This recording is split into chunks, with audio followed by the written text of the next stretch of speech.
Welcome back to my Where I Play Star Trek Online. This is the tutorial and walkthrough of the game.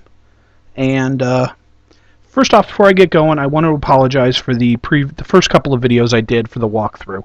I'm still getting used to how the program I'm using works and everything, so I was occasionally pointing to things on the screen with my mouse cursor, and I didn't realize that the recorder was not actually recording the cursor. So I'm occasionally pointing things going, yeah, and over here you can see, and you don't know what I'm pointing at. So my apologies. The other thing is that the recorder only has a because I'm using the freeware recorder for the moment, and it only can record in 10-minute chunks. So initially I was thinking, well, I'm going to have to just upload 10-minute videos at a time, and there'll be a whole series of them. But then I found out that YouTube you can actually put several videos together to form a longer video. So that's why in the first video I'm going, well, I'll be back for part 2 or part 3 or part 4, and it was all just one video. So hopefully we'll have the kinks worked out, and I've gotten to know what I'm doing a little bit longer. I've done a couple of other videos since, and it's been a few weeks. So anyways, we're going to revisit Roger the Alien here, who has been patiently waiting for me to get back to playing him. So we're going to log in, and we'll see you in game here in just a moment. So when last we left our intrepid alien, we had just gotten up officially to level 1 and made lieutenant and been given command of our ship. So yes, as you can see, if you watched the previous video just recently, Q is now gone, the Winter Wonderland is over, and we are back to normal. So the first thing I'm going to do is we're going to look at our skills, because we now have skill points and we can actually skill up a little bit. I'll be honest, I'm not a huge fan of the ground portions of the game. You do go through quite a few of them, so you need to put skills into those, but they're not my favorite part. I prefer to work on my space skills, because that's the main thing you're going to be doing the most of. Right now I can only put points into lieutenant. When you click on a skill, you will see it'll show you how many experience points it costs to buy the next level of the skill. At lieutenant level, it's 1,000 per. There are 9 ranks, and the other thing you'll notice is that the first 3 ranks give you a plus 18 bonus per level. The second 3 ranks give you a plus 10, and the third 3 ranks give you a plus 5. So there's some diminishing returns. There's a very popular school of thought that says that you should only put 6 points into a power, unless it's something you're going to be using a lot of, and that's your specialty. The other thing is that if you look underneath where it says lieutenant in the category, it says 0 of 33,000. 33,000 is how many skill points you need to spend before Lieutenant Commander unlocks. You also need to be level 10 or better for Lieutenant to be able to access Lieutenant Commander, because you need to be Lieutenant Commander level. But anyways, unless you're if you're a gold member, you'll get a number of respect tokens as you level up. You'll get 1 every 10 levels or so, every time you get a promotion. If you are silver, you do not get free respect tokens, so respecking is really hard to do if you're silver level, so you want to be very careful how you put in your skill points. I'm gold, so I don't worry about it as much, because I don't tend to respect more than once or twice once I hit 50. But anyways, as you're leveling up, especially if you're silver, what you want to do is you want to be very careful where you put your points, and you don't want to max anything out right away. Partially because the plus 5 per level isn't a huge bonus, and partially because this way it lets you measure out where your points go, and you're not wasting anything. Because you can put more than 33,000 points into lieutenant, but you don't want to do that right away. And looking at the skills, every character has access to the same group of space skills. There are your tactical systems, which is Starship Attack Patterns. As you're playing, you'll get Attack Pattern Omega Alpha, and certain characters will get access to Attack Pattern Beta, Attack Pattern Delta, and you can train bridge officers with Attack Pattern Omega. Alpha and Omega are mainly damage buffs. Beta and Delta tend to be defensive buffs. And usually the attack patterns will give you some defense and some maneuverability for your ship, let you move a little faster or whatever. Improving your attack patterns as a... and the attack pattern Alpha is something you only get as a tactical captain. Attack pattern Omega is something you can only train as a tactical captain, or if you get lucky and get a bridge officer that has it already. Otherwise, you can't get access to attack pattern Omega normally. I don't believe. You may be able to get a lower level version of it through the trainer. As an engineering captain, I don't recommend taking attack patterns. Then you have weapons training. Weapons training is a must-have because it just improves your weapon damage across the board. So that's where I'm going to start off with. I'm going to put 1, 2, 3, 4, 5, 6 points in, and we'll go ahead and hit 6 accept to lock those in.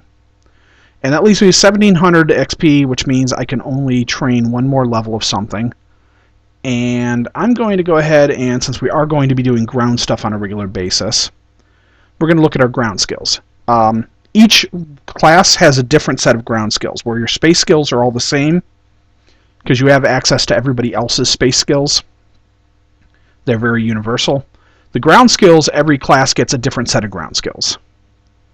There are some similarities, like every character gets weapon proficiency, every character gets the shield generators. But things like demolitions is different. Demolitions is specifically an engineering one, and that increases damage from things like Chronoton Mine Barrier, which I have from my kit, or Orbital Strike, which you get at a higher level, which is just a really nice ability. And then there's weapon proficiency, which improves ground weapon damage. So this is a nice must-have just for every class too, is weapon proficiency. So we'll put a point into that. And then we have Corspa over here, and the skills, the bridge officer skills, the BOF skills, they're a little bit different because rather than improving what the skill does, it improves the cooldown of it. So right now, I'm not sure if it actually tells me. It doesn't. But right now, Torpedo High Yield is on a long cooldown. So is Photon Grenade. And the more points I put into it, the shorter the cooldown of that is, so they'll be able to use it more often. So for the moment, I'm going to go ahead and I'm actually going to put points into Photon Grenade for the moment, mainly because I know we've got some ground ops coming up. The bridge officer skills are a little bit cheaper, but you don't get nearly as many bridge officer skill points. There's our 250 per level for the ensign level. So I'm going to go ahead and put 1, 2, 3 into Photon Grenade. And we'll lock that into place. Alright, now let's go ahead and knock out some skills. Or some skills. We're going to knock out a couple of the tutorial missions. So the first mission I have is a tutorial skills trainer. Speak to Commander Balt. Commander Balt is going to be in the medical area. That is where your skill trainers tend to be.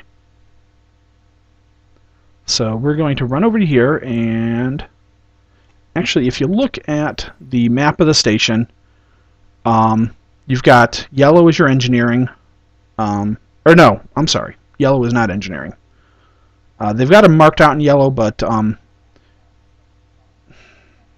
yellow is actually where the your main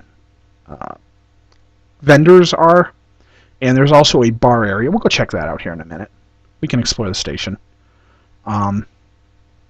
Okay, so we are currently in the red zone. And the red zone is the Admiral's office. The red zone is you've got the chief engineering guys, and you can see this cool hologram of the ship. And there's also the ship requisitions. And we're actually going to go down to the ship requisitions because I have a ship that I can go pick up.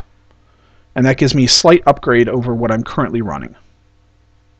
So we're going to go ahead and do that, and that way I can show you the ship stuff. So, down here in the shipyard, there is, all right. First things first. This lady here, Lieutenant Laurel, is where you would buy new ships. When you level up to 10, this will be where you'll come and you'll spend your token that you'll get at level 10 to buy your new ship. And you can see there's all kinds of different stuff. And some of the ships are what they call Zenstor ships. I have one of the Zenstor ships that I can take at level 1. So we're going to go to ships. And what I have is the NX class starship replica. This is the ship from the TV show Enterprise. One of the nice things is most of your ships, when you buy them, it unlocks that ship for every character you make on the account for that faction. So every Federation character I make can get an NX class starship. So I'm going to go ahead, and since I've already bought it, it now says claim rather than, like, say, the Advanced Cruiser would say buy for 1,000 Zen. I don't have 1,000 Zen, and I don't want to buy that right now anyways, so we'll go back to the NX, and we're going to claim the NX. When you get a ship, whether you get it through buying it or off of the Zen store or buying it at the shipyard, you can do a couple of things. One, you can rename it. And this is the Rotterdam. I'm going to rename it, and actually, we're just going to hit random. You got the Ortega, the Meknes, the Polk, the Minnehaha, the Bon. There we go. We're going to go with the Voila. It's a little goofy sounding. You can also give it a specific NCC registry if you want. You can't give it a low number like the Enterprise had, 1701. That was a really low number. Because you're just not that cool. It's been the Starfleet's been around for a while, so any ship you get's going to have a much higher number. So we'll just leave with the default because, you know, whatever. So we have done that. Now that we have the ship, what we want to do is come over to here. And I am lagging a little bit. I have the graphics turned up so that the game looks a little bit better, but unfortunately my computer doesn't run this at higher graphics. So I'm going to pause just a moment. I'm going to actually turn the graphics down slightly. So if you notice a slight difference, it's not just YouTube being a little goofy. It is the fact that I dropped the resolution down. So be right back. Okay, and I am back. And yeah, I mean, the game doesn't look bad with the graphics turned down slightly, but there's just some small details that don't show up as much. I don't mind playing on the lower resolution, although I do wish my computer wasn't a little older and I could run it a little better. So I have the Triton. So you go into so you go talk to Ensign Oben here, and he is your ship selector. So I am going to. It shows you what starships I have available. I've got the Triton, and I now have the Voila. And the Voila is, as I said, it's a light escort, and it is the NX class. One thing you'll notice, if you compare the two, is that the base ship only has one of each console slot. The Zenstor NX class actually has 2 tactical consoles, and you'll notice there is a console already slotted. Now, the reason for this is the Zenstor ships tend to have a slight advantage.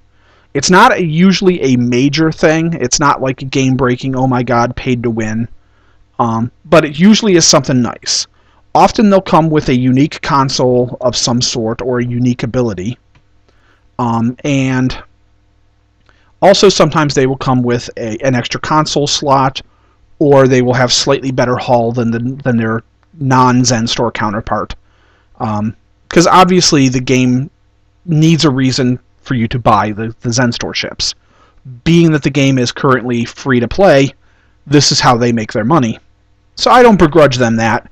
And the difference isn't enough that, you know, I say, holy crap, you can't play this game without using the better ships because the regular ships are such crap. No, not at all. The difference is minor. The Zenstor ships are nice, but they're not a must-have. So we are going to tell the ship selector guy to ready this starship. So now you'll see the little starship icon moved. This is now the starship that I am flying by default. Now, the free console you get with this ship is a universal console. So first off, I can move the console around and it can go into any console slot. It is not a tactical or engineering console, it is universal. And this is a grappler. What this will do is it'll fire out a little grappler that'll grab onto another ship. It slows the ship some, it reduces its turn rate, and it disables any cloak that the ship might have, as you can see on the little description there. And we are also going to slot the tactical phaser relay console that we got earlier. And I also have some shield batteries and some weapon batteries. Those are ship devices. So I'm going to slot those. And what those do is those, if you have any devices you have active, are things that you can use in combat. And the shield battery will give me some shield bonus regeneration, some extra shield power, and it'll repair the shields if they're disabled. Weapon powers does the same for weapons. Now, one of the other cool things you can do is once you've got a ship, you can come over here to customize your ship. Now, the NX class does not have a lot of options because it is a single type of ship. You'll notice there's only one template. If you go to Advanced, you'll notice I have no options for style. Pretty much all NX ships look just like this. You do have a couple of options. You can change the interior bridge a little bit. You know, kind of neat, nothing huge. Except that I don't have any money, so I can't actually do that right now. But we'll just show you here. I can change the windows, and if you look, we'll zoom in here a little bit. That's about as big as it gets. Yeah, you can see the windows change up design a little bit. You can change the material types.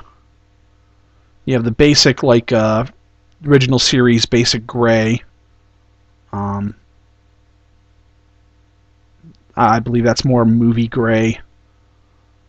And then you've got this metallic color, which I actually really like most of the time, but we're just going to stick with the basic white. And then you can keep the United Federation of Planets symbol, or you can put in your fleet emblem, which I'm going to do that. Vanguard Group Omega fleet emblem. And then you can change up, there's patterns you can put on the ship to make it, give it a design or something like that.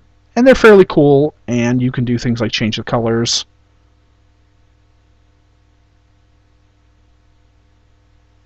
Make your ship look really, really stand out. But I am not going to worry about any of that, because like I said, I don't have any money, and it does cost a little bit of energy credits. Energy credits are, of course, the money system for the game. The key one. There are several different types of basically money, because you have energy credits, which you use to buy things on the exchange and to buy things from the most vendors. Dilithium, which you also use to buy things from vendors, from some vendors, and you also need dilithium for a lot of fleet projects. There is Latinum, gold-pressed Latinum. You get that playing Dabo and a few other places. Unfortunately, Latinum doesn't really do a whole lot in-game. About the only thing Latinum's really used for is some trophies and some decorative stuff that you can get. Nothing huge. And then finally there are, actually if you go to Assets, if you hit I to open your inventory and then go to Assets, you can see energy credits. There's also reputation marks, and again, as I mentioned in the previous video, you don't have to worry about reputation until level 50. But you'll have to get marks, and then you use those marks to purchase up ranks and to unlock the various items that you can get through reputation. You also get fleet credits and fleet marks. Fleet marks are earned through certain duty officer missions, and we'll get into the duty officer system at a later date because you don't get access to duty officers until level 7. And then fleet credits, we can actually show you that a little bit. When you go to the Vanguard Group Omega, or your fleet holdings, for me it's Vanguard Group Omega, there's various fleet projects, And you can see the various fleet mark projects that I have, or various fleet projects. They need duty officers, they need fleet marks, they need warp coils, engine batteries, all kinds of stuff.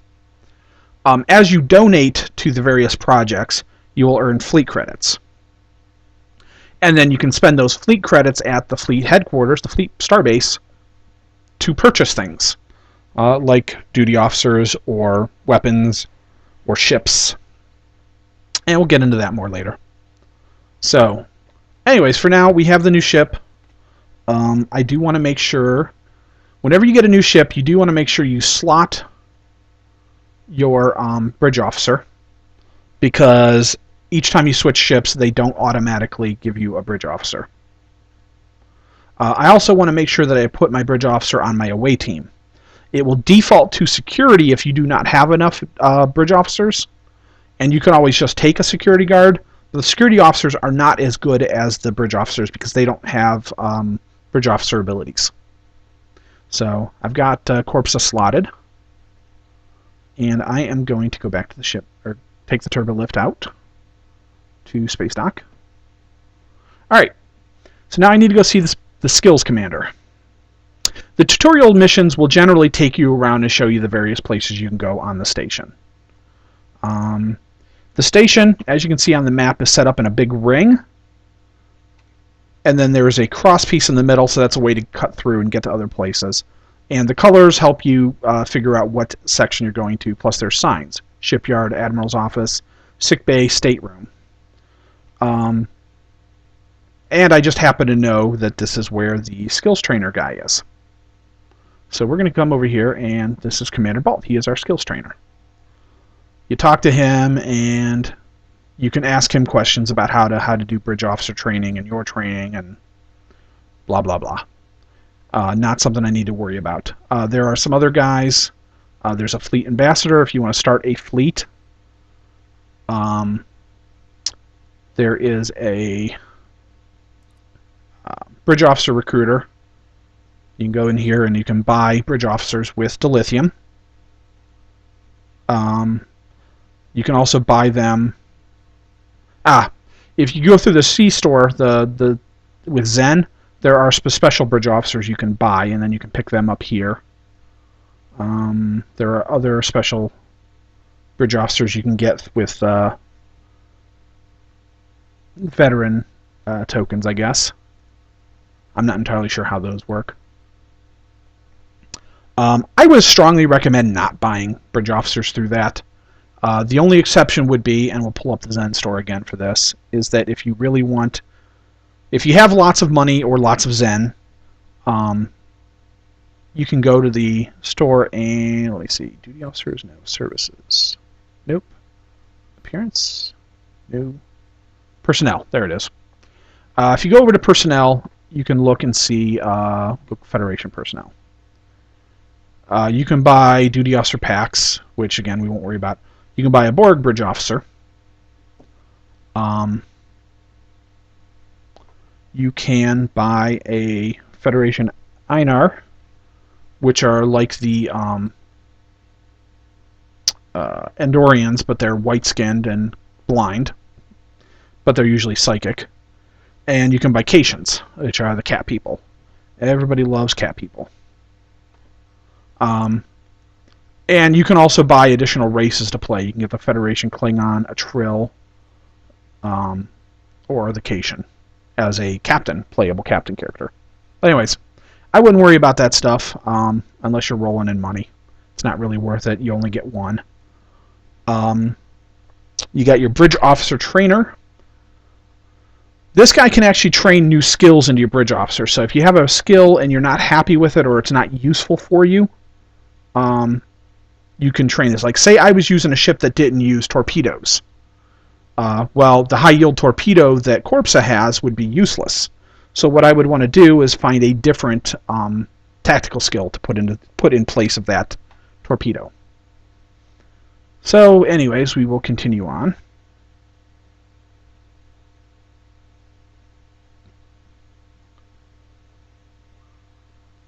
This is kind of fun, is when you come in here, these guys will actually talk to you a little bit. Once you get to higher levels, they will actually start saluting you, which is just kind of neat. So anyways, we're continuing on. Here is the bank. Bank and mailbox is in here. You can interact with your bank and, well, you know, bank, fleet bank, account bank.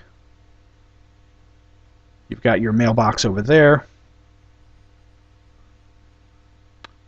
I actually have mail, but I'm not going to worry about it. You've got the exchange here, which is your auction house. You can sell and buy stuff here. You can sell and buy nearly anything in the game unless it's locked to your character. You can even sell bridge officers and duty officers, which is kind of fun. And then, okay, the next one we have is we have to speak, changing clothes, speak to Gemic Talur. So we're going to speak to Gemic Talur, and that completes it. The tailor's kind of fun because the tailor gives you options for different costumes, different outfits. I'll close that out. So if I wanted to change out what I was wearing, you get 2 slots for free. Basically, you have one when you start, your uniform slot. You have a second outfit slot, which is generally designed for your off-duty outfit. And then you also have a third slot, which you get by joining a fleet. And theoretically, that's for your fleet uniform. So I'm going to go over here, go to Advanced. You can actually, if you're an alien, actually if you're any race, you can actually come into here and give yourself a makeover. If I wanted to redo what my character looks like, change his skin tone, any of that stuff, I could actually do that here. I don't want to do that, but I could. You can also change uniform to, oh, yeah, you see it'll mess with it. Unfortunately, the system's a little glitchy. So I am going to back out so that it'll reset that. And then we're going to modify, or no, we're going to do this one, create. So I can go into here, and here, see, like if I just wanted to join my fleet uniform, boop, there's my fleet uniform. This is the fleet, because my rank is really low for the fleet, all I can get is the junior officer uniform, which is this one right here. I don't actually want that right now, so we're not going to take it. I'm happy with the default. Maybe once we earn some money, we'll come in and we'll buy a new outfit for our characters. And you can see people with all kinds of different outfits and colors and all kinds of stuff. Alright, we also have an optional speak with Malcolm Sissel in the shipyard. And Malcolm Sissel is... he's actually outside the shipyard. He's in that engineering area. We passed him up. And I'm going to be reckless. The things you can do in an MMO that you could never do in real life. I'm endlessly amused by the ability to just jump across tables and down flights of stairs. And alright, so Malcolm Sissel is this dude right here. And he gives you some message about the missing freighter, the Azura. You don't really need to do that, but it gives you a starting point if you haven't done this particular quest before. He can also tell you how if you were doing elite STF type missions at higher levels, or if you're doing PvP, it's possible for your ship to be permanently damaged. Well, not permanently damaged, but it's actually damaged and doesn't automatically repair. You will eventually, as you play through, you'll get ship components, and you can use those ship components to repair damage to your ship, and he tells you all about that. So, now, I have to go find the Azura. So, what I am going to do is... Alright. I could go find the teleporter and beam out to my ship that way, but that's, going to take a little longer. So, if you look on your mini-map, next to the mini-map on the left-hand side, right underneath the clock, there is actually a beamed ship button. And that will let you beam up directly to your ship. You can't always use that, but you usually can.